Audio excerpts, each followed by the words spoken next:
ভারতের ক্ষমতাসীন বিজেপি সরকারের দিকে বাংলা ভাষার বিরুদ্ধে সন্ত্রাস চালানোর অভিযোগ করেছেন পশ্চিমবঙ্গের মুখ্যমন্ত্রী মমতা বন্দ্যোপাধ্যায়। বলেন, বাংলা ভাষায় কথা বললেই গ্রেপ্তার করে পাঠিয়ে দেওয়া হচ্ছে বাংলাদেশে, আর একজনও ভারতীয় নাগরিককে বাংলা ভাষায় কথা বললে গ্রেপ্তার করা হলে দিল্লিতে বড় ধরনের আন্দোলনের ডাক দেওয়া হবে হুঁশিয়ারি দিয়ে ২৭ জুলাই থেকে ভারত জুড়ে ভাষা আন্দোলনের কর্মসূচি ঘোষণা করেন মমতা।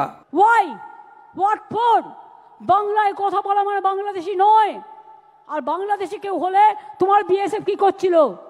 কচুরি পানায় সাঁতার কাটছিল? জিজ্ঞেস করুন, কোথা থেকে এলো রোহিঙ্গা? এত রোহিঙ্গাই দেশে নেই, সারা পৃথিবীতে নেই।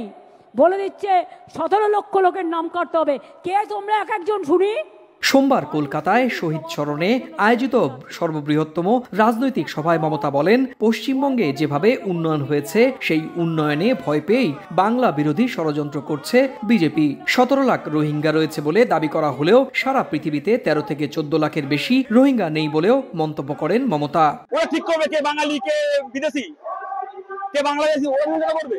ওরা নিজেরা বিদেশে আমাদের ইংরেজদের পাশে করে বেরিয়েছে, ওদের আমরা করবো।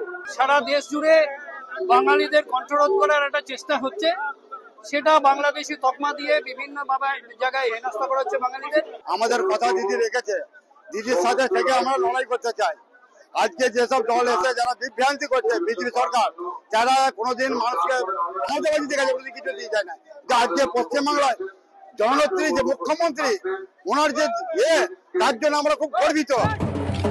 ২০২৬ সালে পশ্চিমবঙ্গের বিধানসভা নির্বাচনকে সামনে রেখে মমতার এই সভায় যোগ দিতে গত কয়েকদিন ধরেই হাজার হাজার তৃণমূল সমর্থক শহরে সমবেত হতে থাকেন।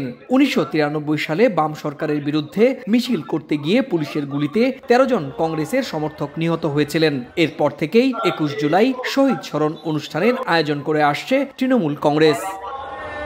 সুব্রত আচার্য, সময় সংবাদ, কলকাতা।